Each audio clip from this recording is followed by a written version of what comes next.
Estamos a la edición 18, ¿correcto? Entonces, yo me comprometo, de todos modos irá alguien a San José de Costa Rica de aquí de esta universidad. Si no les cumple esa persona que vaya a la universidad, yo me comprometo, y les voy a dar mi correo electrónico, a enviarles las memorias de ese congreso, ¿correcto? Es material muy importante y ustedes lo van a poder tener de manera gratuita, no hay ninguna. Es más, no lo duden que lo subamos a nuestra página de fiadi.org. Yo les voy a participar de qué manera pueden acceder a ese material. Entonces, lo primero es que ya tenemos este congreso en puerta en San José de Costa Rica y que con mucho gusto le vamos a hacer partícipe de las memorias de ese evento. Muchas gracias. Y en lo que corresponde a la edición 19, se le ha conferido, se le ha otorgado a la Universidad Pontificia Bolivariana. Y si yo lo digo como extranjero, vuelvo a insistir, espero me lo crean más que si le dijera a alguien de casa. La Universidad Externado de Colombia y la Universidad de los Andes, que ustedes saben que tienen una gran prosapia en materia jurídica, ¿sí? En esos días les van a envidiar a ustedes que van a tener este congreso. Ustedes van a ser el referente en esos días y esperemos que en los venideros de estos meses. Y se los digo porque estuve en Bogotá con personas de Externado y de la Universidad de los Andes. Ustedes van a ser la envidia. Porque no lo dudo y no lo tomen a mal, que en ocasiones se dice Bogotá es el centro de toma de decisiones, es el único lugar donde se puede estudiar seriamente en una carrera de Derecho. Bueno, pues ustedes les van a enseñar que aquí no solo se estudia seria y formalmente una carrera de Derecho, sino que aquí también se organizan eventos de magnitud internacional. ¿Correcto? Y aquí van a tener gente de Externado y de Unidades, por si no me lo creen. Van a tener que venir aquí. Y les digo, van a tener que venir aquí porque es la única manera de que puedan exponer sus investigaciones y de que puedan enterarse del estado del arte. Entonces los van a tener aquí. ¿Me explico? Entonces, por eso les digo que van a ser motivo de orgullo y de envidia. Y una envidia, como decimos, de la buena. Idea de la buena. Entonces, es un hecho muy significativo. Pónganse ustedes a analizar en términos normales. Debe haber sido Bogotá, debe haber sido Uniandes o debe haber sido Externado. Pero finalmente quedó aquí la Pontificia Bolivariana por diferentes motivos y qué bueno. Ahora, es cuestión de ustedes saber aprovechar ese gran evento. Ojalá ellos sepan ustedes capitalizar.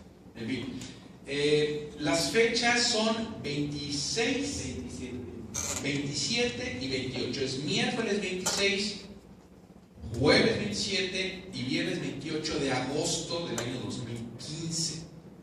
¿Correcto?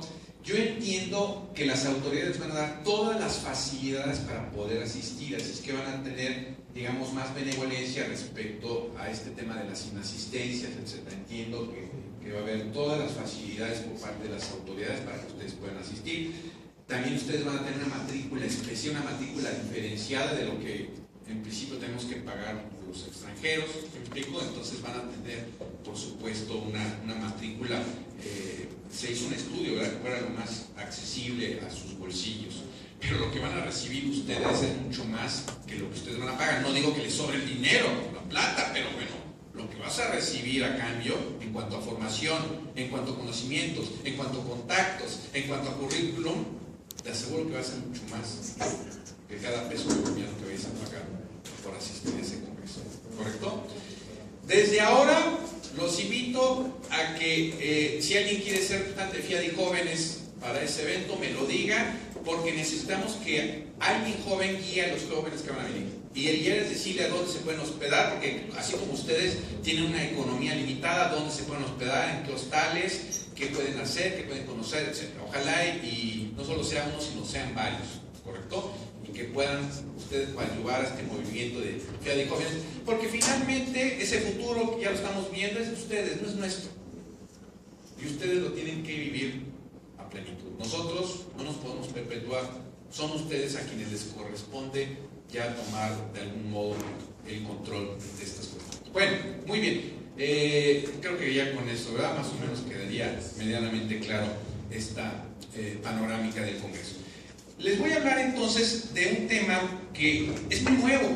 Pero vuelvo a insistir, no por nuevo implica que no sea importante o que no sea relevante. Se llama el cómputo en la nube. Siguiente, por favor. Hace unos minutos acabo de entregar al señor decano de la Facultad de Derecho un ejemplar de mi libro de Lex Cloud Computing, para que puedan tener ustedes acceso a esa obra. Ustedes dirán, no, pues ya estuvo, no la vimos. Bueno, no se preocupen. Si ustedes entran a este portal que les voy a dar, pueden verlo de manera gratuita, en formato PDF, a texto libre. El portal es jurídicas.unam.mx, es donde yo trabajo, jurídicas.unam.mx, en Biblioteca Jurídica Virtual, o más fácil, Google, Lex Cloud Computing, y les aparece esta obra. Formato PDF, acceso libre, gratuito, y lo pueden bajar sin ningún, ¿correcto? Entonces, que nadie se sienta limitado el no poder acceder a esta información por motivos ni de tiempo, ni de espacio, ni de dinero. Ya te di la forma en que puedes acceder a esta obra de manera gratuita. Y en este Lex Cloud Computing abordo específicamente las aplicaciones legales del cómputo en la nube. Siguiente, por favor.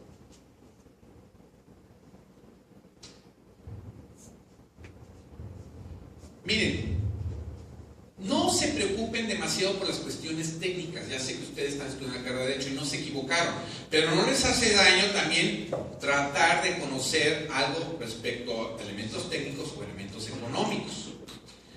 Yo soy muy respetuoso, comentábamos de Hans Kelsen, soy muy respetuoso, pero yo creo que esa teoría pura del derecho de Hans Kelsen en estos momentos, yo no sé si reviviera o une dos, o diría, bueno, sí, los tiempos han cambiado, o se volvería a morir de ver cómo el derecho se está vinculando con otras áreas del conocimiento. A mí me parece que es un fenómeno irreversible, ¿correcto? El que tengamos que vincularnos con otras áreas del derecho y la interdisciplina.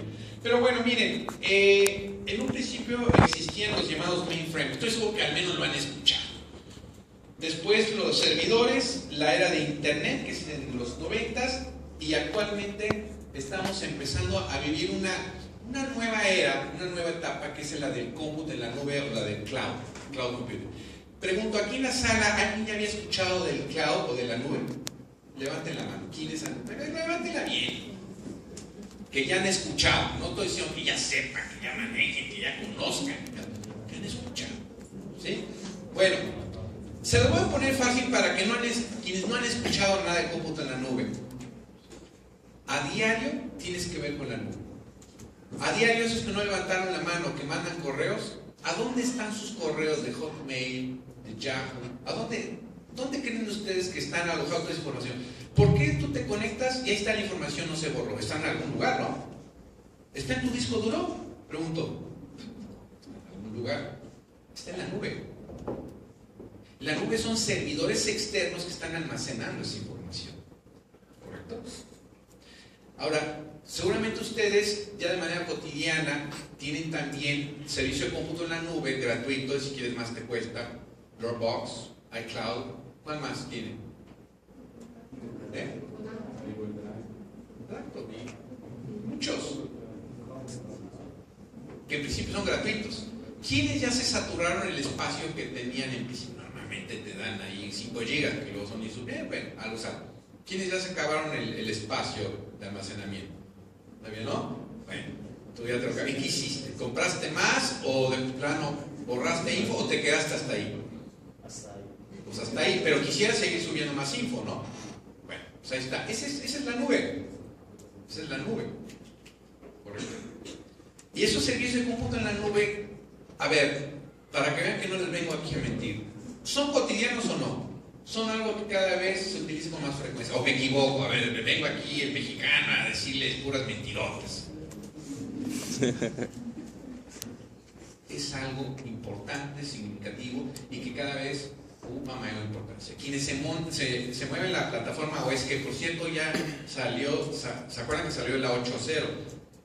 Típico que sale con problemas, entonces ya se liberó la 8.02, sí, por si gustan descargarlo, porque traía algunos problemitas la nueva versión del OS para los smartphones y los iPad. Entonces ya se liberó y se acaba de liberar hace unas horas esta versión nueva 8.02 para poder eliminar este problema de los parches.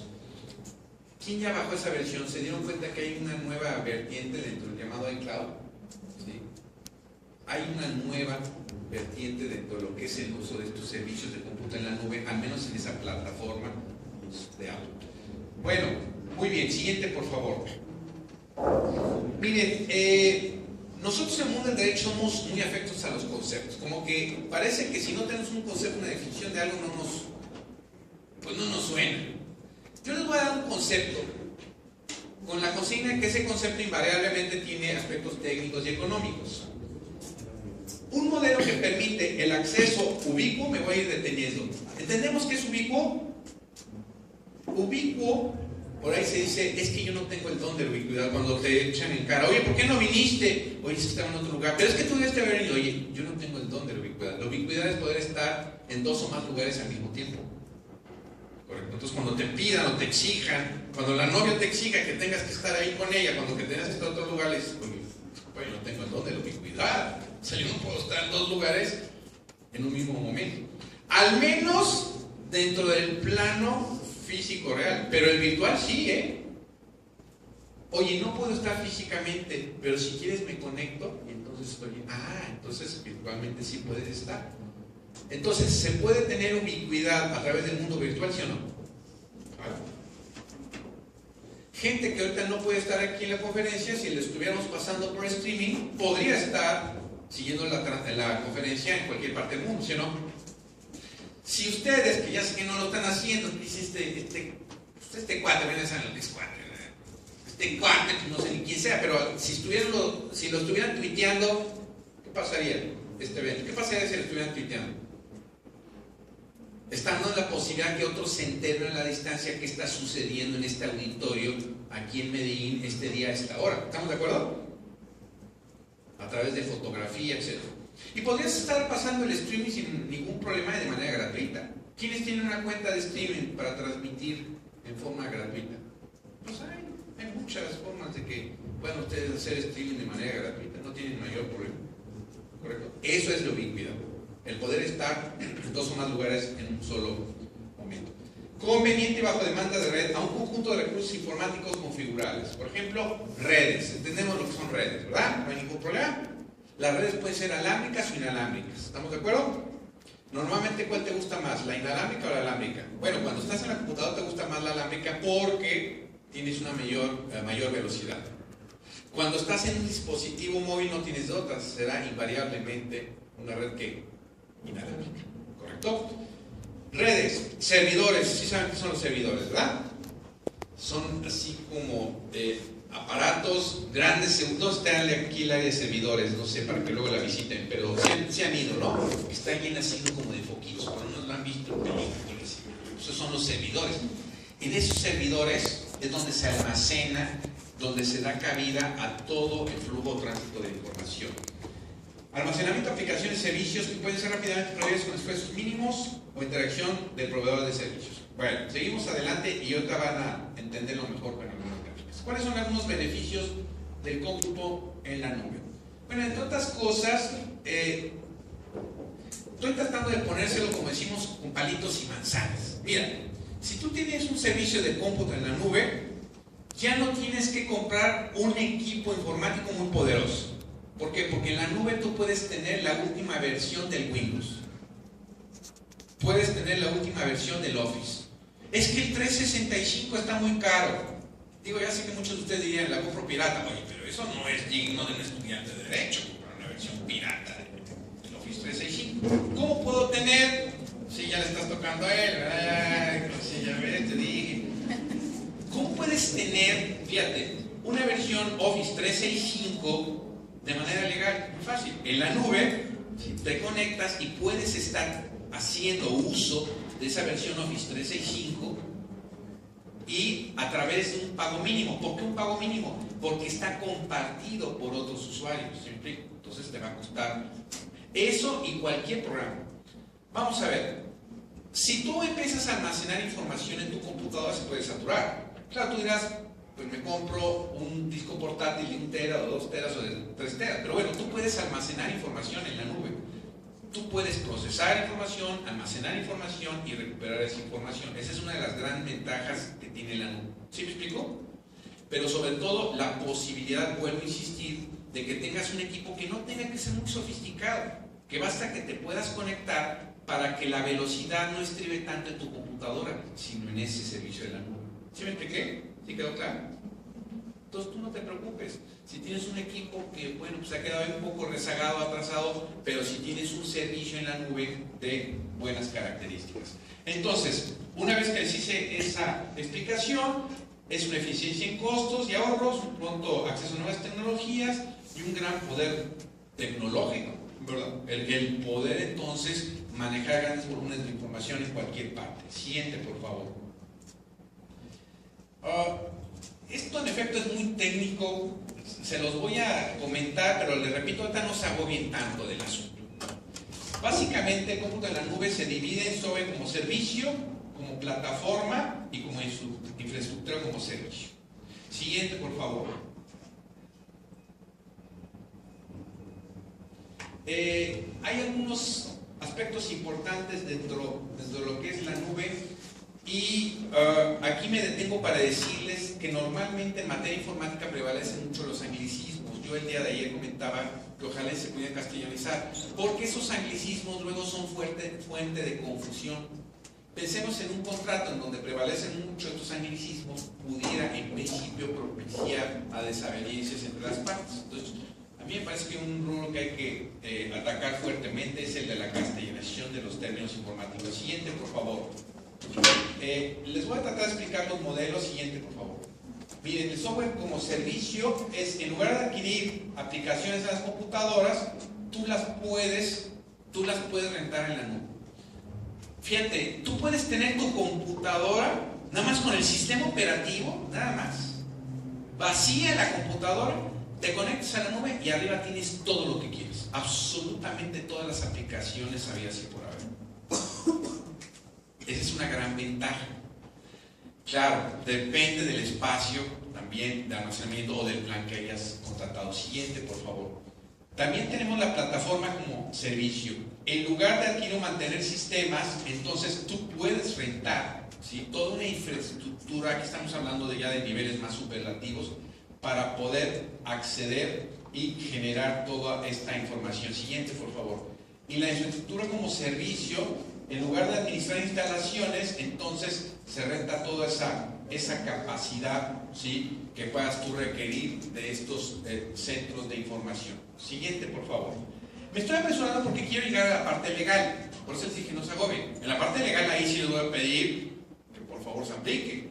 Es decir, yo te estoy explicando a grandes rasgos qué es el cómputo en la nube, pero lo que especialmente me interesa en esta charla es que veamos cuáles son las implicaciones legales derivadas del cómputo en la nube.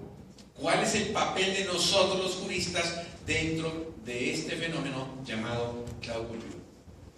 Tenemos los servicios on-premise, que tú tienes tus equipos, tú los controlas y es tu responsabilidad. Suele ser caro. Los servidores, los hosts, se han escuchado los hosts, ¿verdad? Es que el host, bueno, el host es donde se tiene la información concentrada. Tienes un menor control, menor responsabilidad, aunque bajan los precios, no debe ser oneroso. Y el cloud, la plataforma de cloud, es la que te permite compartir, es escalable. Escalable implica lo mismo que ahorita decíamos. ¿Quieres más espacio? Lo pagas. No hay problema. Eso es escalable. Tú vas comprando lo que necesitas. Y es a la medida y pago según uso. Esto es importante. Y lo van a entender muy bien. En el cómputo en la nube, tú pagas de acuerdo a lo que consumes. Es como el agua. No te tiene por qué cobrar más de lo que tú consumes. En principio esa es la idea del cómputo en la nube. Solo pagas lo que consumes. Solo pagas el tiempo que hayas usado para procesar información. Solo pagas el tiempo en el que vayas a almacenar información o el espacio que vayas a utilizar. Hay nube pública. La nube pública es aquella que al principio está disponible para cualquier persona. Es lo que estábamos comentando hace rato del iCloud, del Dropbox, etc. Es una nube pública porque en principio cualquiera puede acceder. Ojo, cuando digo que cualquiera puede acceder, no es que cualquiera puede acceder a tu cuenta, tú tienes tu propia cuenta, ¿correcto? Pero se entiende que cualquiera puede acceder a esos servicios. La nube privada es una nube exclusiva que tú puedes pagar, te cuesta caro, pero es una nube exclusiva para ti o para tu empresa. Nadie más que tú podrás hacerlo. La comunitaria es una eventual combinación de ellas y la híbrida que también permita ahí pues una conjugación de este tipo de nombres. Siguiente, por favor. Vamos a ver, miren, estos términos que vamos a ver, si bien es cierto que tienen una connotación técnica, están dando serios dolores de cabeza a los legisladores, a los juzgadores y, si me lo permiten, también a los abogados. Entonces vamos a tratar de entenderlos. Yo ayer tuve una charla, al menos era con 20 grandes expertos colombianos sobre estas temáticas, y coincidieron conmigo que estos rubros actualmente son de los más importantes y que tienen que tener una respuesta en el mundo del derecho. Vamos a tratar de explicarlos para que nos entendamos. La interoperabilidad.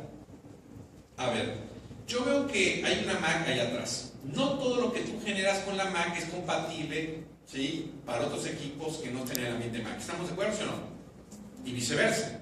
¿Qué pasa cuando te dan un archivo que no fue generado en Mac? ¿Lo puedes reproducir fácilmente ahí? En más de una ocasión has tenido problemas para reproducir un archivo que no haya sido generado en el ambiente Mac. Eso se conoce como la interoperabilidad. La interoperabilidad es que tú de manera indistinta puedas utilizar cualquier equipo, cualquier software para leer cualquier información. ¿Sí me explico? Esa es la interoperabilidad. En la nube existe la interoperabilidad, es decir, no importa en qué ambiente te hayas desarrollado, el tipo de archivo en que tú te hayas movido, sino que siempre va a haber en la nube la posibilidad de poderlo reproducir y de poderlo leer. Y aquí me detengo. ¿Qué pasa? Fíjense bien. ¿Qué pasa si tu único medio de prueba? Ya me estoy metiendo un poco en la siguiente conferencia, pero está bien porque vamos a meterle aquí sabor. ¿Qué pasa si como medio de prueba tú ofreces un archivo generado en una Mac y que solo se puede leer en una Mac? ¿Tú crees que el juzgado o tribunal aquí en Medellín, en donde tú estás aportando el medio de prueba, va a tener la tecnología para poder reproducir ese archivo? ¿Sí o no? ¿Ustedes han visto que los juzgados tribunales de aquí de Medellín existan Mac?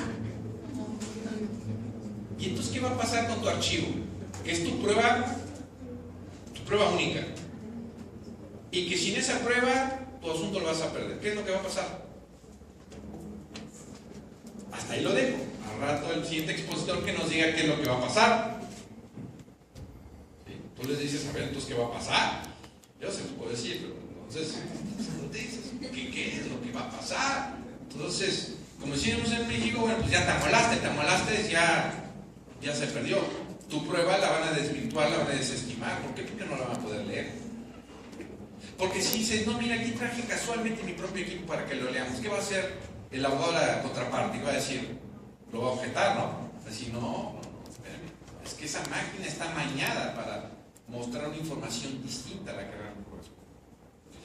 Entonces, la interoperabilidad consiste, vuelvo a insistir, técnicamente en que de manera indistinta se pueda leer una información, se pueda reproducir una información sin que tengamos estos impedimentos de carácter técnico. Siguiente, por favor. ¿Se han fijado si hay problemas de interoperabilidad? A ver, vamos a ver qué tanto me entendieron. ¿Se han fijado si hay problemas de interoperabilidad en quienes se manejen un smartphone en ambiente Android, que los que lo hacen en un OS, que los que lo hacen en un BlackBerry? ¿Sí o no? Hay problemas. Las aplicaciones, aunque sean las mismas, son desarrolladas bajo esquemas distintos. ¿Se han fijado que hay aplicaciones solo para OS o solo para Android? Y hay algunas solo para BlackBerry, que aquí en Colombia veo que sí se sigue utilizando, ¿verdad? Más o menos BlackBerry, más o menos sí va a la baja. Pero entonces, claro, aquí no se trata de hacer competencias, pero ¿quiénes están en el ambiente Android? A ver, levanten la mano. Levanten la mano los que están en OS. Y en alguno que no sea OS Android, que en principio puede ser BlackBerry o algún otro. ¿BlackBerry? Windows. Ah, Windows, claro, es cierto. Entonces, ahí tendríamos eventuales problemas de la interoperabilidad. Ahora, la pregunta que les formulo, ¿deberían ser plataformas estandarizadas, sí o no? Para que no hubiera tanta diferenciación. ¿Cómo ven? No. Hay quienes dicen no, pero hay quienes dicen sí, deberían ser plataformas estandarizadas. ¿Sí me explico? Porque si no, si yo ya me he movido en un determinado ambiente, me cuesta trabajo desplazarme a otro que no sea ese. ¿Correcto? Y eso engendra, por supuesto, problemas técnicos y económicos y, ¿por qué no?, eventualmente también problemas legales. En su caso, podría haber también problemas legales. Bueno, esto es un poco en los temas de los estándares abiertos, que lo vamos a ver después. Los estándares abiertos son los que nos permitirían tener plataformas similares. Pero ustedes creen que los de Windows, ¿sí?, van a convertir en estándar abierto su plataforma en el Windows Phone, o los de OS lo van a hacer, o los de Android nunca lo van a hacer. ¿Correcto? No lo van a hacer. Esos estándares abiertos son muy cuestionables porque no todos los quieren hacer. Siguiente, por favor. Bueno, eso sería la interoperabilidad. Neutralidad tecnológica. Espero que me lo entiendan, es muy interesante. La neutralidad tecnológica consiste en que nosotros como usuarios tengamos la libertad de decidir qué es lo que más nos conviene. Pero aquí viene la pregunta. ¿Ustedes realmente, cuando se decidieron por la plataforma Android, o la OS, o la de Windows, ustedes lo decidieron porque sabían que era la plataforma que más les convenía, o lo hicieron por una cuestión meramente mercadotecnia? ¿Por qué lo hicieron? ¿Por qué lo hicieron? ¿Tú te enteraste muy bien en cuál te mueves? ¿En Android? ¿OS? ¿Tú investigaste y te diste cuenta que invariablemente es la mejor plataforma para resolver tus necesidades? No. Entonces, lo importante es que podamos enterarnos. Ahora, ¿a ti te interesa conocer mínimamente esas plataformas, esas tecnologías, para ver cuál es la que más te conviene?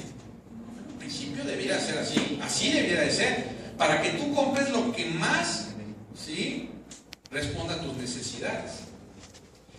Esto implicaría tener un conocimiento mínimo en materia de tecnología, mínimo. Porque estás obligado. Si estás utilizando un smartphone, lo menos que puedes hacer es enterarte de cómo operan o cómo funcionan esos software o esas plataformas tecnológicas.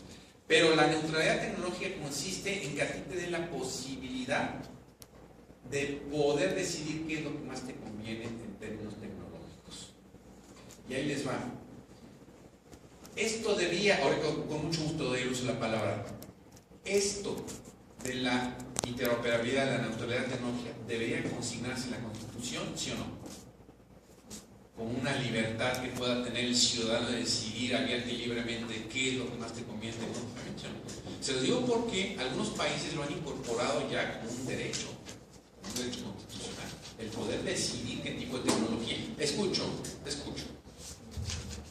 Yo no entiendo qué agrega el concepto de neutralidad tecnológica ya el libre albedrío del propio mercado que tiene, no sé, uno como ciudadano mortal de comprar o leche o jugo, pues aquí compro Android o lo otro, digamos que, ¿qué agrega el concepto de neutralidad? Te voy a decir dónde está el principal problema de la neutralidad tecnológica. No es tanto en nosotros los usuarios, digamos, los mortales, los simples mortales, a nivel de administración pública. Fíjate bien. Te voy a decir qué pasó en México y con este ejemplo me vas a entender. En México se convocó una licitación para desarrollar una plataforma, un software, entiéndase, para unas laptops para alumnos de quinto y sexto de primaria, de escuelas públicas. Pero en esa convocatoria solo se permitían participar aquellos que desarrollaban una plataforma bajo un esquema de software libre. Tú sabes, ¿sí?, qué pasó con Microsoft, con Google y con una gran cantidad de empresas. ¿Por qué no discriminas? A lo mejor yo tenía la mejor solución, la mejor respuesta para la que tú necesitabas y no me dejaste participar. Entonces la neutralidad tecnológica no solo consiste en que yo decida qué es lo que más me conviene, sino que des la posibilidad de que todos participen y ofrezcan la alternativa tecnológica más adecuada. Eso que sucedió en México trastocó este principio de neutralidad tecnológica, ¿correcto? Y esta pregunta que les hice, que a lo mejor algunos no le encontraron el sentido, puede tener un sustento en la Constitución, ¿sí me explico? Que es una libertad de poder decidir, pero también una libertad que en este caso se tiene de que todos participen y que tú te quedes con la mejor tecnología o que el gobierno opte por lo que más le conviene para resolver esa necesidad. En esencia es parte de la neutralidad tecnológica. Hay un ejemplo por fuera de la contratación pública. Sí. Por ejemplo. Ustedes tienen el sistema, ¿cómo se llama el sistema aquí de contratación pública por internet?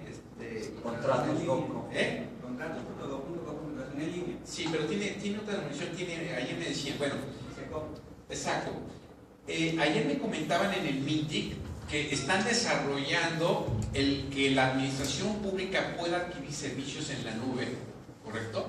Y lo pueda comprar a través de esta plataforma del shopping cart, ¿correcto? Pero que puedan decidir en función de lo que más les conviene.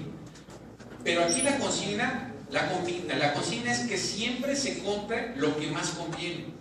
Pero esto que más conviene, ¿a quién? ¿Al que va a comprar porque va a recibir ahí una comisión? No. Que más convenga a los destinatarios de esa tecnología. En esencia es eso lo que intento decirte. La neutralidad tecnológica busca que siempre se favorezca los intereses del destinatario de la tecnología. Y ese es un problema que se está teniendo, que muchas veces lo que compramos es lo que nos impone, pero no lo que realmente más nos conviene. Es un tema muy delicado, por eso te decía, es muy delicado, que algunos incluso lo han tratado de materializar a través de la Constitución para obligar a que siempre tengamos las mejores opciones. Esa es una cuestión que, le repito, está siendo ahorita muy discutida. Ayer me lo confirmó una persona del MINTIC, que aquí en Colombia están también pensando seriamente en cómo realmente traducir este principio de la neutralidad tecnológica a nivel de derecho y obligaciones, sobre todo en la administración pública, porque si nos vamos a nivel de sector privado, pues es un poco más acotable, pero es también la libertad de mercado, ¿correcto? Entonces, pues temo decirles que no siempre lo que nos ofrecen es lo mejor, ¿correcto? Pero en la medida, a ver si nos entendemos, ¿cómo te llamas, perdón? Rafa, fíjate, en la medida en que nosotros como consumidores o usuarios de estas tecnologías empecemos a poner nuestras condiciones, ellos tendrán que darnos mejores servicios. Ese es en esencia. Y si quieres, esto se podría encauzar por el lado de la protección al consumidor. Más o menos por ahí es donde creo que nos podríamos medianamente mover. Porque nosotros estamos ante un verdadero estado de indefensión. Nosotros compramos nada más lo que nos ofrecen. Pero te repito, nos ofrecen solo lo que ellos quieren. Y no siempre es lo que más se ajusta a nuestras necesidades. Ese es a lo que yo me refiero. Y cuando te decía como un derecho, es que nosotros a través de ese derecho obliguemos que las autoridades pongan consignas taxativas para que los proveedores de servicios de internet sean los más idóneos. Yo no sé, Rafa, si a ti te sucede. En México es muy común. A ti te dicen que vas a tener una velocidad de acceso a internet X y nunca la tienes. Si has medido tu velocidad de acceso a internet y nunca es la que te ofrecieron. Pero ¿qué puedes hacer ante ello? Prácticamente está muy limitado la posibilidad que tú tienes de ejercer alguna acción que obligue a que ese ISP son Internet Service Provider, te cumpla con la velocidad de acceso. Y estamos hablando de la velocidad de bajada. ¿Por qué me dices de la velocidad de subida? Rafa, ¿alguna vez has medido la velocidad de subida? Sí, ambas. Es de risa. ¿Y por qué? Porque no te permite tener servicios de voz IP, porque te obligan entonces a tener que utilizar, ¿sí?, servicios de telefonía. ¿Por qué creen que ahora se han encarecido los servicios de plan de datos y los de voz te los han abaratado? Porque a través del servicio de plan de datos puedes también tener servicios de voz. Pero eso no está regulado. Y si está regulado, no se está aplicando. En México acaba de haber, escúchenlo bien, una reforma constitucional en materia de telecomunicaciones para tratar de considerar todo esto que les estoy diciendo. Fíjense, tuvo que llegar a una reforma constitucional, porque de otra manera volvemos a lo mismo. Los proveedores de internet, los proveedores de los servicios de telefonía, etcétera, pues están haciendo su santa voluntad, ¿correcto? Y sí se han enterado que aquí han empezado a aplicar multas a los prestadores de servicios de telefonía celular, incluso uno que también afecta a Claro, ¿verdad? Carlos de Lima, mi paisano Carlos de Lima. Pues sí, bueno, pues es que es lógico, ¿sí? Ahí parece que impera la ley de la jungla, ¿correcto? Y hago una pregunta, Rafa. ¿Tú crees que se necesiten abogados expertos en materia de derecho de telecomunicaciones? ¿Tú qué crees? ¿Cómo te iría, Rafa, si tú fueras un experto en derecho de telecom? ¿Cómo verías tu futuro profesional? Yo soy ingeniero. Estoy aquí por error. Bueno, no, pues no estás por error, al contrario, estás porque los ingenieros están cada vez más interesados en estos temas. Y los ingenieros están cada vez más incursionando en nuestros terrenos. Y ellos no tienen la culpa, sí, de tener una visión muy amplia de las cosas. La culpa la tenemos nosotros los juristas de tener una visión miope y bastante limitada. Sí, hay que decir. Por algo está un ingeniero. A ver, ¿cuándo habían visto una plática de derecho y venía un ingeniero? ¿Y por qué creen que está aquí? ¿Nada porque no tenía nada que hacer? De hecho, ¿qué razón? Sí, de hecho hay más ingenieros, Bueno, pues ahí está. Y por algo está aquí. ¿Me explico? Entonces, ¿por qué ya está viendo? Y dime una cosa, Rafa, ¿es importante o no esto del cómputo enano? Es súper crítico. Nosotros trabajamos en seguridad informática y hay muchos malos entendidos en la adopción de esas tecnologías. Y diles, a ver, Rafa, a ti te van a hacer más caso. Diles, ¿hay un campo de acción importante para los que te rodean, los futuros abogados? ¿Sí? Sí, claro. Sí, definitivamente. ¿A él sí le creen? ¿A Rafa sí le creen? Está sentado con ustedes. ¿Me explico? Entonces, por eso les estoy diciendo que estos temas son muy importantes. Seguimos. Hay otro tema, de los estándares abiertos, Rafa, a ver, que también tiene lo suyo. ¿Regular o no regular los estándares abiertos? Pues las empresas se defienden. ¿Qué es lo que podemos hacer público a los demás y qué es lo que no podemos hacer público? Les voy a poner un ejemplo de algo que es quizás lo más cotizado en este momento, más que lo que en su oportunidad fue la famosa fórmula de la Coca-Cola. ¿Saben qué es? A ver, Rafa, tú dime si estoy en lo correcto o no. El algoritmo de búsqueda, ¿sí?, de Google. ¿Sí o no? ¿Qué tal si tuvieras ese algoritmo de búsqueda de Google? Yo creo que las empresas son inercia y no el tema de patentes y esas cosas. Yo creo que no pasa nada. De hecho, el algoritmo lo vendieron a Yahoo y no pasó nada. ¿Sabes qué? Estas acciones legales que han emprendido en Europa es para que hagan públicos esos algoritmos que están utilizando. Esa es la verdadera intención de las empresas competidoras. Por eso es que Google se ha podido posicionar muy bien, porque ese algoritmo de búsqueda, y cada vez está siendo mejor, o sea, cada vez esa llamada búsqueda inteligente está siendo cada vez más refinada. En fin, entonces hay una verdadera disputa, les repito, para poder ser posicionada adecuadamente dentro de este tipo de servicios. Pero a lo que quiero llegar, mucho de lo que actualmente nos cuesta caro, evidentemente no están en estándares abiertos. Los estándares abiertos es algo así como las medicinas que caducaron la patente y ya los puedes comprar como genéricos, para que los entendamos. ¿Qué es lo que llega ya como genérico? Pues aquellos medicamentos ya viejos. No sé si me explico. Pero quiero ver que puedas tener en una tienda de farmacia genéricos medicamentos recientemente creados. ¿Han visto un Viagra genérico? ¿Un Cialis genérico? Que son patentes de reciente creación y por eso cuestan caros. Bueno, ustedes seguramente no los compran porque son jóvenes, pero para quienes sí los compran, son caros, extremadamente caros. Y más de uno sí diría, oye, ¿y no hay en genérico? No lo hay en genérico. Entonces tendrías que algún remedio casero, aquí en Colombia que hagan un remedio casero para... Bueno, pues ¿qué serían unos camaroncitos, unas ostras o qué? No, aquí no se necesita, pero en México, pero aquí no. Aquí no. Pues en México pues sí se necesita, pero como machos mexicanos, fingentemente.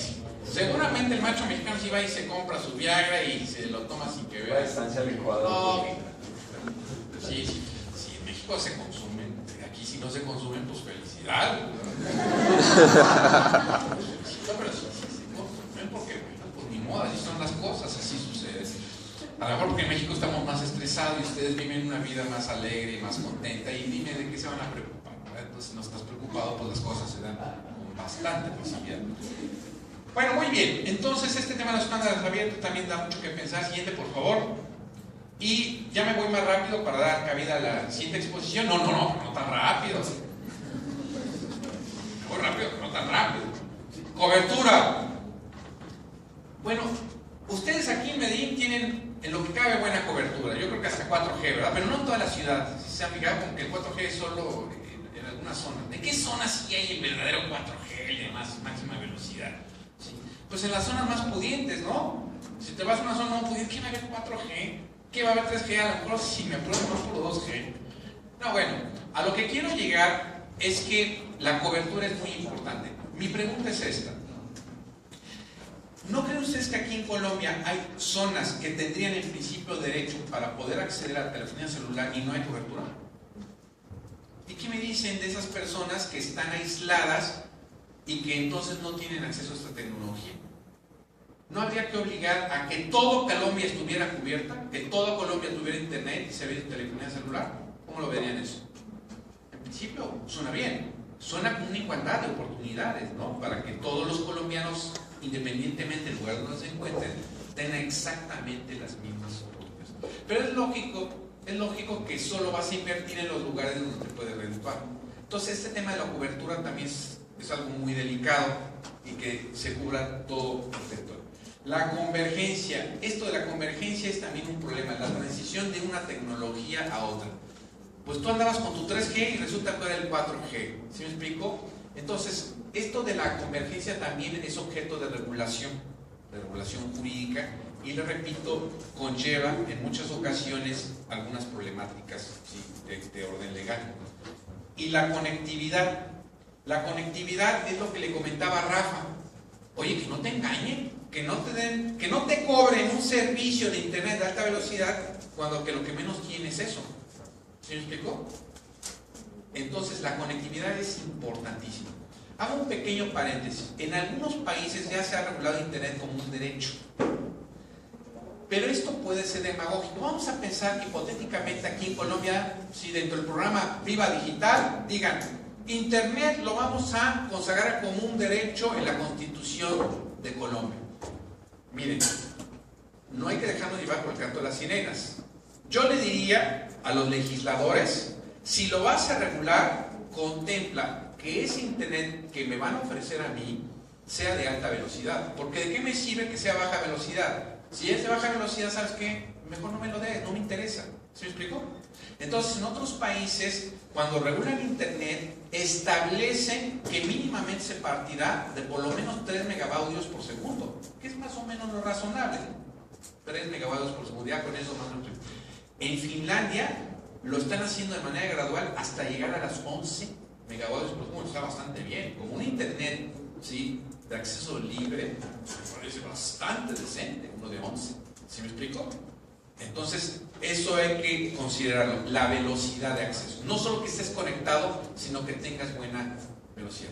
Digo, yo no me quiero ahorita meter en confrontaciones, pero el internet que tienen aquí en esta universidad es bueno. Malo. Malo, malísimo, regular, ¿o qué? No, malo, malísimo. Bueno, aquí ninguno de los que está en la mesa toman decisiones a ese respecto, pero a lo mejor pueden escucharlo y en su caso, ¿verdad?, tomar nota de él. Y estaría, creo yo, claro, eso implica inversión, pero habrá que ver que si van a tener un congreso de mercado de derecho informática, que pues haya buena conectividad. Porque una cosa que ustedes aquí digan pues está muy malo, y que vengan congresistas de otros países que digan el internet aquí es malísimo, se pueden llevar una impresión pues no de todo mala, porque con ustedes y su anfitrionía y su amabilidad pues siempre saldrán muy contentos, pero dirás, ¡ay, qué internet tan más lento! En fin, pero no es fácil, todo eso cuesta, ¿correcto? Pero a ver, yo les dije, no me voy a meter en problemas. Cuando tú te matriculaste en la universidad, ¿te garantizaron que vas a tener una velocidad de internet X? Entonces, ¿legalmente como abogados puedes proceder? Claro que no. No, entonces, aquí no hay más que de dos. O aguantarse, sí, esperar a que tengas esa conectividad, o, pues, de una manera muy acomedida, solicitar de manera más atenta, ¿verdad?, que a la verdad posible incrementen esa velocidad de acceso. ¿Correcto? En fin, entonces el tema de la conectividad también tiene muchas implicaciones muy importantes. Siguiente, por favor. Aquí es donde quería llegar. Los requerimientos, los desafíos de carácter legal. A ver, ¿quién me hace la distinción entre norma y norma jurídica? No me digan que no lo saben, voy a sentir muy decepcionado. A ver, ¿quién? ¿Quién de las que lleva promedio de 9 y de 10 y que, bueno, les pone hasta estrellita en la frente como niños? Nadie me puede decir la verdad. ¿Usted, profesor, si me puede ayudar? Por favor, digo, para eso tenemos los profesores, para que nos amigos, señor profesor, por favor tenga la bondad de reiterarle a los alumnos la diferencia entre norma y norma jurídica. La norma en general se caracteriza porque señala un deber ser, por ejemplo, un deber ser moral, un deber ser de cortesía, y no implica de ninguna manera que a quien viole esa norma se le va a aplicar una sanción de tipo exterior consistente en la posibilidad de usar la fuerza, lo que técnicamente, si algunos saben, se llama coercibilidad. En cambio, la norma jurídica se caracteriza porque señala un deber ser bajo una sanción para quien cumpla la norma, una sanción de tipo positivo o una sanción de tipo negativo para aquella persona que la inobserve. Muy bien, estuvo impecable. Las normas, por tanto, no traen aparejada sanción en caso de incumplimiento. La norma jurídica sí trae aparejada sanción en caso de incumplimiento. La norma jurídica es lo que precisamente es el motor del derecho, porque la norma jurídica se traduce en lo que conocemos como ley. Bueno, ¿por qué quise hacer esta diferenciación? La política pública está sustentada sobre la base de normas en sentido genérico. ¿Cómo se llama el plan de gobierno de la acción actual? En México se llama Plan Nacional de Desarrollo. ¿Cómo se llama aquí? ¿Tiene alguno? Plan Nacional de Desarrollo. No, el general. ¿Plan general? No, el general está en la desarrollo igual. Pero, pues, ¿cómo se llama? ¿No tiene un nombre aquí? El gobierno actual se llama. No. Bueno, a ver, vamos a entendernos.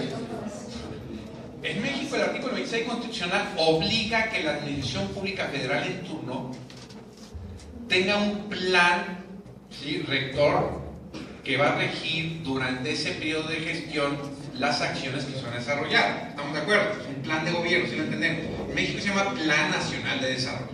Aquí en Colombia, pues lo tiene que haber, no puede ser que haya una administración y un presidente sino un plan de gobierno. Oye, ¿cómo vas a gobernar? Pues como se vayan dando las cosas. Pues, bueno, hay un plan de gobierno.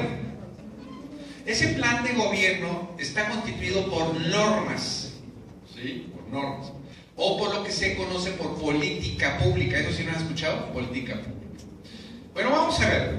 No quiero hacer ningún tipo de levantamiento, ya ni siquiera sabes que se publicó, ni siquiera lo has leído. Te lo digo por si algún día quieres criticar la gestión actual, ¿sí? Si la quieres criticar, dalo sobre la base del plan de gobierno. ¿Sí me explico? Es una base sustentada. Vamos a ver, si el presidente actual y su administración deja de cumplir acciones contempladas en ese plan de gobierno, ¿va a ser objeto de una sanción? ¿Sí o no? No pasa nada. Como por ahí sí se prometer no empobrece. ¿Correcto? Igual pasa en México y no se preocupen. Ahí en México se las pasan ofreciéndoles planes de gobierno. ¿Qué tanto porcentaje creen que se cumple del plan de gobierno? Del 100% que se debiera cumplir, ¿eh? ¿Cuánto creen que se cumple del 100% de los planes de gobierno? Y llámese del presidente o llámese de aquí ¿cómo se llama? ¿Son departamentos? El gobernador, como en México, o de los presidentes municipales, como llaman, alcaldes. ¿Qué tanto se cumplen? ¿Creen que sea más lo que se cumple que lo que no se cumple o qué? Y nadie los sanciona y nadie los castiga. ¿Correcto? Yo siempre he sido de la idea, ¿sí? Esa norma solo en este caso se contempla como obligatoria para darla a conocer, pero no para cumplir. Son dos cosas distintas. Si no la das a conocer, sí hay sanción, porque es norma jurídica. Aquí en la Constitución debe estar estableciéndose en qué artículo de que la administración pública debe dar a conocer su plan de gobierno. Y hasta ahí llega. Pero ojalá algún día los latinoamericanos aprendamos a no solo pedir que nos den a conocer el plan de gobierno, sino exigir que lo cumplan. ¿Se me explico? A que en la Constitución se contemplen artículos que señalen que en caso de incumplimiento serán acreedores de sanción. Porque esto tiene que ver con un tema muy importante. Se llama transparencia y rendición de cuentas. ¿Les suena, sí o no? Transparencia y rendición de cuentas. Y termino con esto para que sigamos con la exposición. Normalmente, en los planes de gobierno de los países latinoamericanos se caracterizan más por lo que se dejó de hacer, por lo que se hizo mal, que por lo que dicen que hicieron bien. ¿Sí o no? ¿Me equivoco? Ahí les voy otra vez. Se caracterizan más por lo que se dejó de hacer, por lo que se hizo mal que por lo que dicen que se hizo, según esto. Dime. Pues ahora que usted menciona como por esa característica de los planes de gobierno de Latinoamérica, porque de pronto conocía cómo era en otros países, pues como en Europa, y eso a ver si allá hay una realidad diferente. Sí, sí.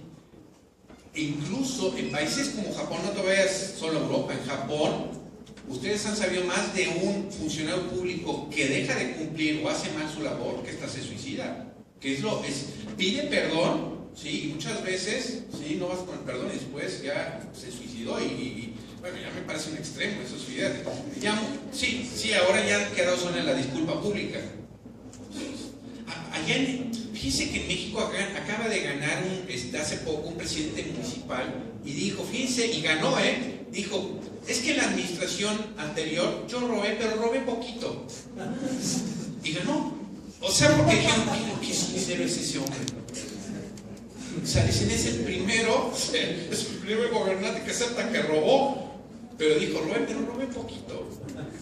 Y le dieron el voto. O sea, esa es la idiosincrasia latinoamericana. Decir, oye, se ve que es honesto. Porque ya la honestidad no es que no te robes, sino que aceptes que robaste.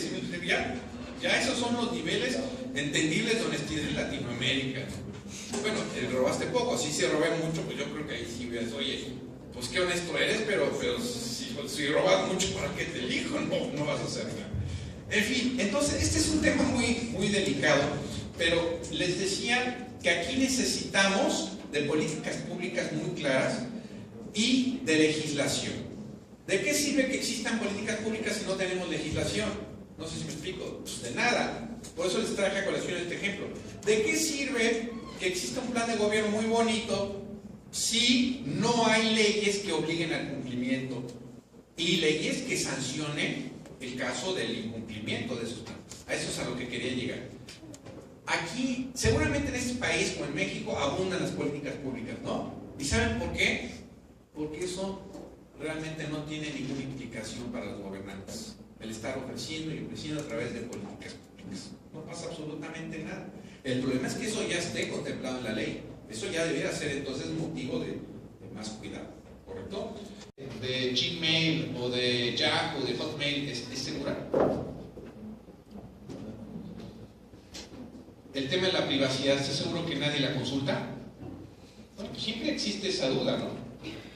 De que si eso que tú, según esto, es confidencial, puede ser susceptible de que otras personas lo consulten, ¿correcto? Esto implica, entre otras cosas, las acciones de los hackers. El típico, me hackearon mi cuenta.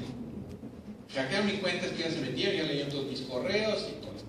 Ahora, esto es algo distinto a las redes sociales, que en las redes sociales, yo no entiendo, de repente te preocupas por la privacidad y en redes sociales has puesto cosas, pero de lo más íntimo, ¿sí me explico? Entonces, ¿quién te entiende? O sea, yo creo que hay que ser prudentes también en lo que subes. ¿Sí me explico? De repente estás muy eufórico, pero date cuenta que eso que subes en la red, en principio, no solo lo ven tus amigos, porque aunque te ponga Facebook que solo tus amigos, no es cierto, de repente lo pueden ver otras personas. Todo el tema de la ubicación de datos. ¿Dónde está tu información? A ver, ¿dónde están tus correos? ¿Dónde están? ¿Ustedes saben dónde están? En alguna parte, ¿no? ¿Pero crees que estén en Medellín, en algún servidor en Medellín? No. Pues claro que no. Están en algún lugar. Sería bueno saber en qué lugar y cuáles son las normas de custodia. Portabilidad, su interoperabilidad, legislación y jurisdicción. ¿Qué pasa si tú quieres emprender acciones legales en contra de quienes te dan ese servicio de la nube? Se rigen bajo una legislación distinta a la colombiana. ¿Sí me explico? Entonces, si quieres demandarlos, va a ser la legislación en donde se encuentren los servidores. Eso también es un problema muy grande. Y algo que comentábamos hace rato, la propiedad intelectual, que tú puedes luego estar subiendo información, pero no queda claro si tú eres quien legítimamente o legalmente tiene derecho sobre esa información. ¿Correcto? Siguiente, por favor.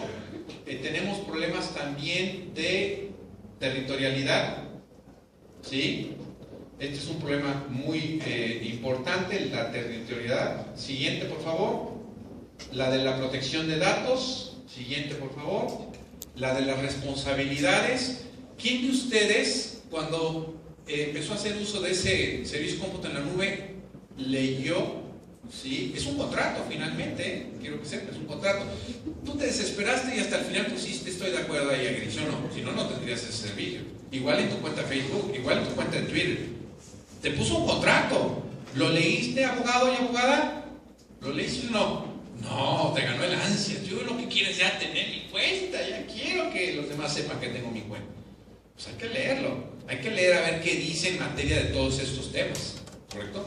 Digo, ya que tienes tu cuenta, de todos modos, no está por demás que leas en qué consisten las políticas, ¿sí?, de esas cuentas que has estado viendo. Siguiente, por favor.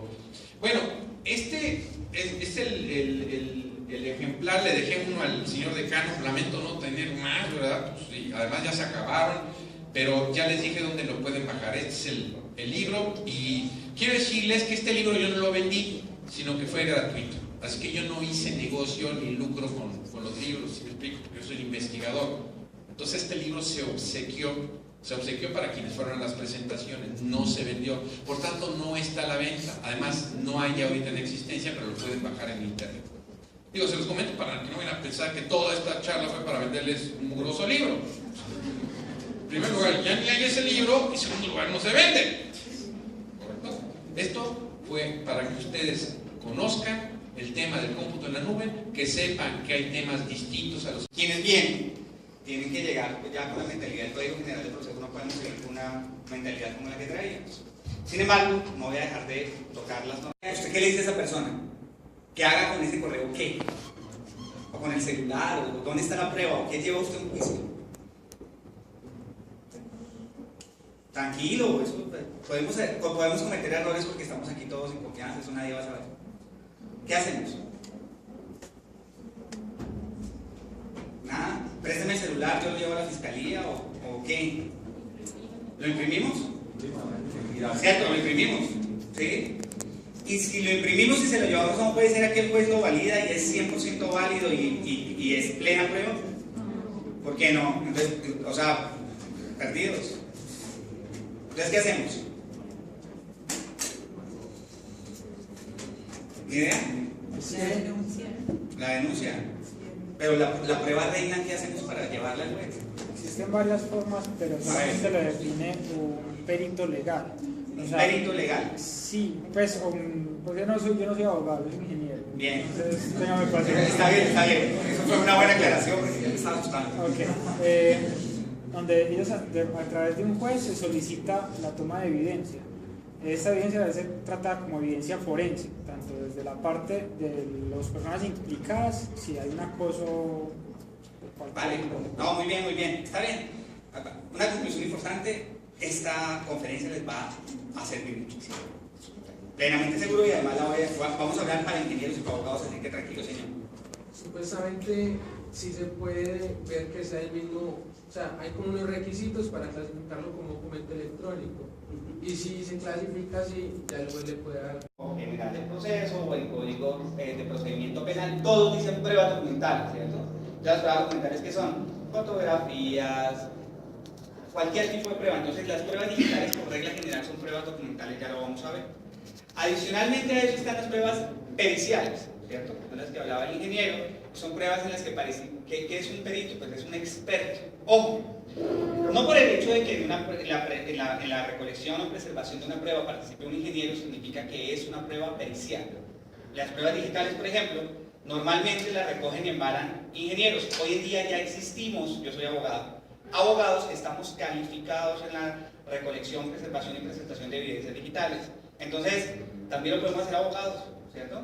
Hay unos términos generales que yo les voy a explicar.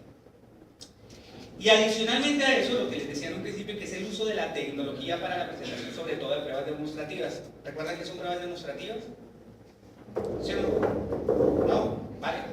La prueba demostrativa es una prueba que es muy de la naturaleza de los sistemas acusatorios o de los sistemas orales, como por ejemplo el sistema penal. Entonces un perito va a mostrar cómo sucedió un accidente de tránsito. Entonces el perito lleva un video. Ese video es una prueba demostrativa, ¿ok? En el que se recrea cómo fue que pasaron las cosas. Entonces eso es una evidencia demostrativa, es algo que le lleva a los ojos del juez algo que, o demuestra algo que está explicando un perito o un experto. ¿Está bien? Ahora bien, ¿cuál es la base normativa? Entonces, La base normativa y en Colombia, ¿por qué existen evidencias digitales o pruebas digitales? Está regulada en todos los procedimientos en la Ley 527 de 1999. Ojo, esa es la norma más importante. La Ley 527 de 1999 es la Ley de Comercio Electrónico. Que resulta que todos los países de las Naciones Unidas vieron la necesidad de regular el tema del comercio electrónico. Hoy en día todos podemos comprar por Amazon o cualquier cosa. Pero ¿qué pasa si, por ejemplo, me dicen, oye, usted no pagó? Oye, pues yo sí pagué, aquí me descontaron la plata y tal. Bueno, déjenme ver la prueba. Pero resulta que nosotros tomamos la prueba de una forma, el de la tienen de otra forma, y entonces tenía que haber una unificación probatoria. Entonces sacaron una norma que se llamó la Ley Modelo de Comercio Electrónico, una institución asociada a Naciones Unidas que se llama UNCITRAL, y esa norma se convirtió en lo que hoy nosotros conocemos como la Ley 527 de 1999, donde nosotros, Colombia, decidió que las pruebas digitales iban a ser pruebas documentales, por regla general. Esa Ley 527 de 1999, llegamos ¿por qué? El artículo de esa ley dice que las evidencias digitales entrarán o estarán incluidas dentro de las pruebas documentales que están dentro del Código de Procedimiento Civil. En ese orden de ideas, si están dentro de las pruebas documentales del Código de Procedimiento Civil, tienen unos requisitos normativos, unos requisitos que exige la ley, y ya se los voy a explicar. Adicionalmente a eso, el artículo 247 del Código General del Proceso dice que los mensajes de datos, así se llaman las evidencias digitales de forma técnica, los mensajes de datos tienen valor probatorio en todo tipo de procedimiento. En la ley 906, que es el Código de Procedimiento Penal, el artículo 275 dice que los mensajes de datos serán elementos materiales probatorios. Al igual que la ley 600 en el artículo 23 hace una remisión directa al Código de Procedimiento Penal, al Código de Procedimiento Civil, que además hace otra remisión directa a la ley 527. En ese orden de ideas, ahí tendremos todo el cúmulo, o esta es la base normativa, por lo que en Colombia sí están reguladas las evidencias digitales. Entonces dice, bueno, este loco viene, nos dice que sí están reguladas las evidencias digitales, pero desde el punto de vista formal, ¿imprimo o no imprimo el archivo? ¿Qué hago? ¿Ok? Entonces, esa ley, la ley 527, dice que deben existir 3 requisitos para la validez en un proceso judicial de una evidencia digital. 3 requisitos, y esos 3 son 3 requisitos sine qua non. El primero es que esté escrito, que está en el artículo 6 de la ley 527. El segundo es que esté firmado, que está en el artículo 7 de la ley 527. Y el tercero es que sea original. ¿Qué significa esto en castellano? Lo primero es que esté escrito. Entonces, si uno lee el artículo 6, dice que la escritura de un mensaje de datos significa que el documento digital se puede abrir para su posterior consulta, obviamente en su formato original. Entonces vamos al caso. Si yo imprimo ese correo electrónico y tengo esa impresión, ¿será que en la demanda o en el proceso penal que yo instaure contra quien me lo envió, o quien yo presumo que me envió esa amenaza, y lo coloco impreso, ¿será que ese señor puede abrir y ver ese correo electrónico formalmente hablando? O sea, ¿lo puede ver? ¿Lo puede consultar? ¿Qué pruebas se pueden hacer sobre un documento impreso? Si se tacha de falso, si no se niega, o si... ¿Qué pruebas se pueden hacer para saber si es fiable o no? Un grafólogo, un documentólogo, ¿sí o no? Que pues está impreso. Pero digitalmente ¿se puede hacer alguna prueba? Ninguna. Entonces, ese es el primer principio, que se puede volver a abrir, pero en formato digital. Si no se puede abrir en formato digital, es imposible que tenga un valor probatorio. Se podrá tener como un mero indicio, es decir, como algo que me puede llevar a pensar que eso existió. Verbigracia de todas las pruebas digitales, me explico. Si es una fotografía, es decir, una foto que yo tomo con una cámara digital y la imprimo, ¿será que adulterar una fotografía es fácil o difícil? Fácil. A mí me han mandado una de Piedad Cordano y me dicen, esto eso de esa señora no puede ser. Es facilísimo hacer una adulteración de una fotografía digital. En ese orden de ideas, pues si presentan una foto de una persona, por eso cuando uno le muestra así a la novia que vea este es usted, ese no era yo, eso es un fotomontaje, se lo juro, este día yo estaba en la casa. Entonces, eso es un tema súper sencillo. Por eso es importante que la impresión no tiene ningún valor, o tiene un valor de una mera prueba inicial, a no ser que este es un formato digital, porque es un formato digital, yo sí podré saber si fue una adulteración o no, si se cambió o no, y podré hacer todas las experticias que me pueden llevar a saber o a convencerme de que es o no una prueba idónea. ¿Está bien? El segundo requisito es que esté firmado. Aquí vamos a comenzar a hablar de un término que es de las firmas electrónicas. ¿Alguien aquí tiene una firma electrónica? Nadie, levante la mano. ¿Usted tiene una firma electrónica? Sí, no. Pues sí, en la vida real, una buena noticia, todos tenemos firmas electrónicas, muchísimas.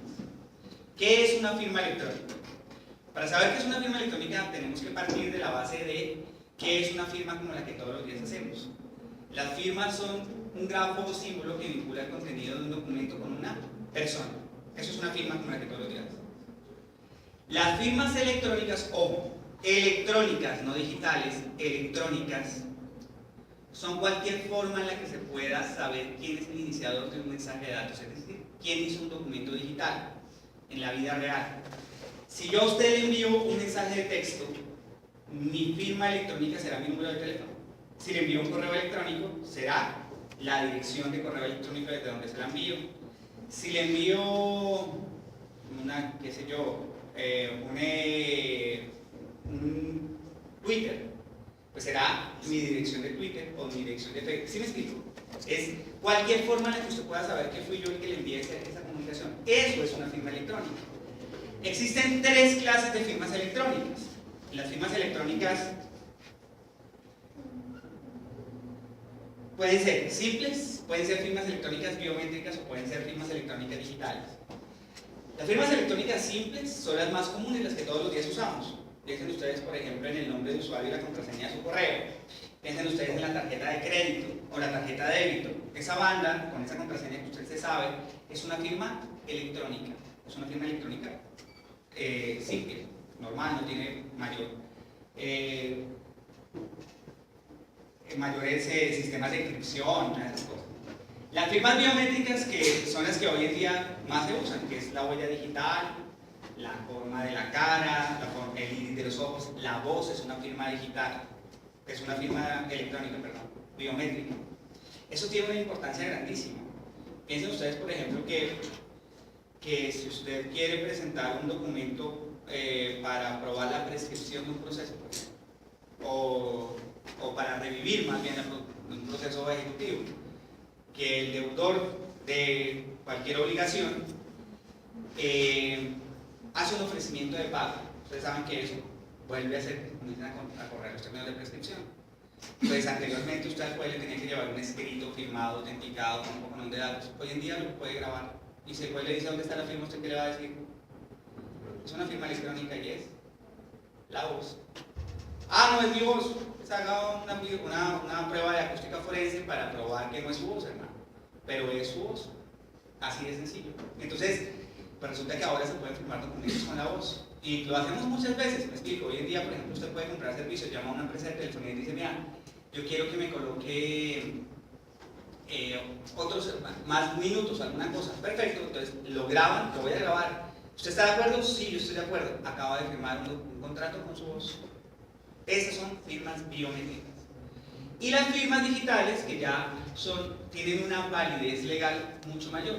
¿Por qué? Pues porque tienen un algoritmo matemático y una entidad de certificación. Las entidades de certificación son, por ejemplo, Certicámara, que es, por decirlo así porque no es igual, un notario digital. Lo que hacen es que certifican que usted es usted en el mundo virtual. Y entonces, claro, contra esa firma pues ya es muy difícil ejercer cualquier derecho y decir que yo no fui yo cuando firmé algo. Y en tercer lugar, el tercer requisito es que sea original. La originalidad está en el artículo 8 de la ley 527. ¿Qué significa que sea original? Significa que no se pueda, es decir, que se pueda probar que el documento ha estado inalterado en formato digital desde el momento en que se creó o que se guardó en su forma definitiva. ¿Cómo hacemos eso? Ahí sí me pueden ayudar los ingenieros. O sea, ¿cómo uno prueba que un documento digital que hacemos en un correo electrónico, que lo enviamos, lo recibimos, lo enviamos y lo recibimos, se ha mantenido inalterado desde el momento en que se guardó para ser presentado como una prueba? ¿Cómo lo hacemos? Con sumas de verificación calculadas al inicio de la recolección. Ah, los abogados están contentos con eso, ¿sí o no? Los Clarísimo. o sea, se le saca un hash, pues un MD5, que es un cálculo al archivo, y ese, si el archivo fue modificado, ese MD5 se va a cambiar, o ese hash se va a cambiar. Clarísimo, ¿sí o no? Cuando quiera hablamos de la prescripción adquisitiva y quedamos igual. O sea, Si hace un cálculo matemático sobre el archivo, está bien. siempre genera el mismo valor. Él tiene la razón. Se hace un hash. ¿Qué es un hash? Es un algoritmo matemático que extrae un valor de un archivo y sumado al valor de ese algoritmo da como resultado un código alfanumérico casi repetible. Clarísimo. Entonces, no, yo sé que no es nada claro, pero está bien. Lo voy a hacer gráfico para que ustedes lo vean. Esto que les estoy hablando es súper importante, porque es la única forma en la que se lo voy a mostrar, o sea, es baratísimo porque es gratis. Entonces, así uno puede demostrar que ese archivo no fue modificado. Entonces, si yo tengo un correo electrónico que voy a presentar, le hago eso que acaba de escribir el ingeniero, que se llama un hash, y ese hash nos muestra cómo o que el archivo no se modificó desde el momento en que yo lo tengo, desde que tiene cualquier valor probatorio. Entonces, lo que voy a hacer es entrar a Google, que es lo más popular, y voy a escribir hash online, ¿cierto? Vea, hash, ay, no está cerca, no está viendo esta vaina. Duplicar. Entonces, ahí dice hash online en Google. Entonces voy a tomar el primero que me aparece. Entonces, la primera página, esto lo que les digo, gratis, ¿no? Nada por aquí, nada por acá.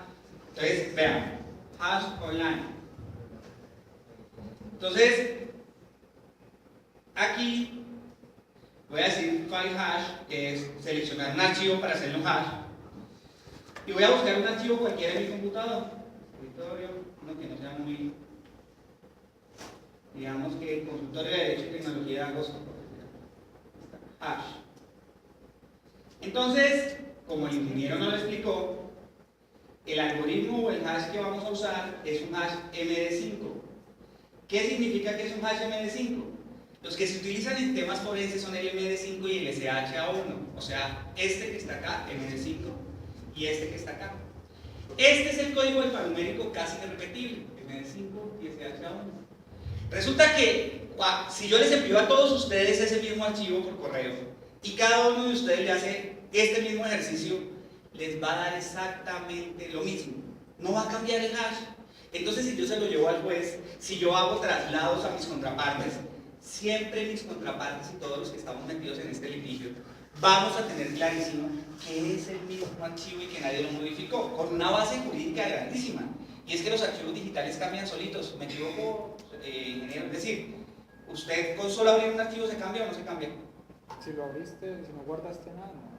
Pues, pero los metadatos se modifican. En los metadatos que no están dentro del hash, uy, ¿qué dijo este man? Metadatos, ¿qué es eso? Los metadatos son los datos de los datos, ojo. Entonces, por ejemplo, la fecha en la que se hizo un archivo, la hora en la que se hizo un archivo, quién lo hizo. Esos datos de los datos cambian. Entonces, un archivo de Word, por ejemplo, si yo lo abro, cambia la fecha de modificación. Lo que sucede es que el hash no se modifica porque el hash se extrae de la parte interior del archivo. Es más, si cambio el nombre del archivo, el hash no cambia. Pero si cambio la parte interior del archivo, el hash se modifica. Entonces, esta es la forma de garantizar la originalidad de cualquier tipo de evidencia digital, además de salvarse de muchas cosas. Por ejemplo, quien trabaja en una empresa y se va, adivina de quién es la culpa de todo lo malo que pasa en la empresa. Pues del que se fue, del que echaron. Entonsus uno se va y coge sus archivos y les pone un hash. Y dice, bueno, a ver, si usted me dice de dónde sacó eso, a ver, es que yo hice un hash de todos mis correos o de todos mis archivos, pues yo no me puedo llevar los correos, son de la empresa, pero sí me llevo el hash y entonces yo tengo toda la certeza. Entonces esto sirve para asegurar sus documentos y para asegurar los documentos que se presentan en un proceso judicial. Dígame, ingeniero. Sí, te iba a preguntar sobre ese punto precisamente, ¿no? Que sacar el hash garantiza que de ahí en adelante o desde que lo anuncié, pues no se modificó, pero si yo tomo el correo, hago el cambio de lo que sea y luego calculo el hash modificado, digamos que ¿dónde está el punto? Bueno, ahí hay dos preguntas. ¿Quién es la Sí, autoridad ok. en realidad para sacar esa modificación? Primero, ¿quién es mi cliente? ¿El que modificó el correo o el otro? Analicemos. Es pregunta de abogado. Analicemos entonces el ámbito. No, vamos a ser claros. Vean. Lo que sucede es que el hash tiene un problema. Y es el cuándo. ¿Me explico? Porque el hash te dice que el documento está inalterado. O sea, el hash te dice, eso es como una llave digital. Piensen ustedes que la cédula de ciudadanía del hash es la cédula de ciudadanía de un archivo. Entonces yo sé que el archivo no ha sido modificado. El problema es el del ingeniero. Venga, ¿y usted cuándo hizo eso? Usted lo pudo haber hecho ayer. Es decir, por ejemplo, yo me gano muy fácil la plata. Yo trabajo en juicios. Y además de eso, pues interrogo peritos. Entonces el perito llega y me dice, yo hice el hash y aquí está la prueba. ¿Cuándo se lo hizo? El 10 de enero. ¿Cómo sé que se lo hizo el 10 de enero? Porque yo saqué un pantallazo y abajo dice 10 de enero. Ya. Y usted puede haber colocado en su computador que era 10 de enero y haber sacado ese pantallazo. Sí. Gracias, no tengo más preguntas, señor, pues me gané la plata y esa prueba se cayó. ¿Sí me explico? Porque el cuándo es dificilísimo. Entonces, la misma ley 527 y la tecnología ha traído unos sistemas que se llaman sistemas de time stamping o estampas de tiempo. Técnicamente se consiguen o las pueden buscar en internet como estampas cronológicas de fecha y hora.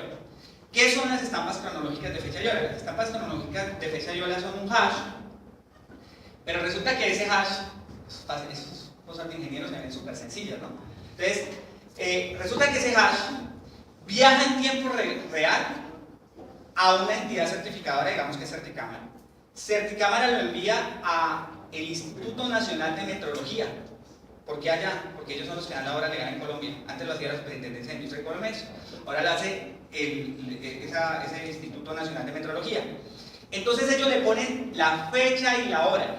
Y eso se devuelve al archivo y se genera un nuevo archivo que le dice, vea, yo soy, por ejemplo, Andrés Guzmán, ¿cierto? Y entonces yo, Andrés Guzmán, recaudé hoy esta evidencia, pero un tercero que se llama el Instituto Nacional de Metrología y otro tercero que se llama Certicámara me certifica que esta evidencia ha estado inalterada al 1 y la fecha y la hora en la que la tomé. ¿Sí me explico? Y entonces, como son terceros y además como es un tema legal, porque la ley 527 respalda esto de lo que estoy hablando, pues resulta que, ¿sabe quién me tumba esa prueba? Nadie, bien. Usted llega con ese correo electrónico y dice, sí, fue usted quien me lo envió, vea, y está certificado, tiene estampa cronológica de fecha y hora, vaya y hable con los de metrología. Pierde. O sea, usted contra eso nadie puede. ¿Sí me explico? Vale, bien. Entonces, resumen. O sea, que uno entrega la prueba con el hash. Sí, usted entrega siempre la prueba con el hash. Un mensaje de datos sin hash está mal. O sea, eso está dificilísimo. ¿Ok? Siempre tienes que colocar el hash. Entonces, resumen. Un mensaje de datos o un documento digital tiene valor probatorio siempre que tenga tres requisitos: que esté escrito, es decir, que se pueda abrir para su posterior consulta, que esté firmado, es decir, que tenga una firma electrónica, cualquier tipo de las firmas electrónicas que vimos, es decir, yo sepa quién lo hizo, pueda por lo menos imaginarme quién fue. Y lo tercero es que sea original, es decir, que tenga algún método confiable por el que yo pueda saber que el documento ha estado inalterado desde el momento en que se generó. Dígame, doctor. En el caso del documento, pues es muy claro, pero frente a un correo electrónico, una llamada o mensajes. Hecho. Quiere que, o sea, vamos a hacer un ejercicio. Les voy a mostrar cómo se recauda, cómo se embala y cómo se presenta un correo. ¿Está bien? Primero, ¿ustedes conocen cuáles son las partes de un correo electrónico? No, está bien, son dos. El texto, que es lo que usted ve, y el encabezado, que normalmente usted no lo ve. ¿Qué tiene el encabezado? El encabezado es, por decirlo así, a una carta, el sobre de la carta. Y entonces tiene, ¿se acuerdan que a las cartas les ponían unos sellos, unas estampillas? Y entonces cada vez que llegaba a una ciudad le ponían una estampilla. Es exactamente lo mismo. Cada servidor por donde pasa, digamos, pensemos que estos son servidores, le coloca un sello de la fecha y hora por donde pasa y la dirección IP. La dirección IP, ¿todos han escuchado las direcciones IP? Sí. La dirección IP es la dirección de internet, como el número de teléfono, pues, que tiene ese correo electrónico. Entonces, voy a hacerlo con un correo de Hotmail, ¿está bien? O de Gmail. ¿De Gmail? Listo, entonces voy a entrar a mi correo, vamos a hacerle una traza a un correo. Técnicamente la prueba que vamos a hacer se llama una traza de correo electrónico. Traza de correo electrónico. Así se llama técnicamente, que es saber de dónde me enviaron un correo. Entonces, voy a buscar un correo cualquiera, que no sea muy íntimo, confidencial. Entonces, vamos a buscar, por ejemplo, este personaje. Listo. Entonces, ¿qué hago? Voy a abrir acá, a donde dice más. Esto es en Gmail, ¿no? Cada servidor tiene algo distinto. Voy a oprimir acá donde dice mostrar original. Yo no sé por qué a la señora les fascina toda esta vaina de saber de dónde salió el correo y si ese señor sí estaba allá cuando lo envió. Entonces, usted entra acá y acá está, este es el encabezado, lo que está acá. Las 12 primeras líneas son el encabezado. Entonces yo las voy a copiar, control C.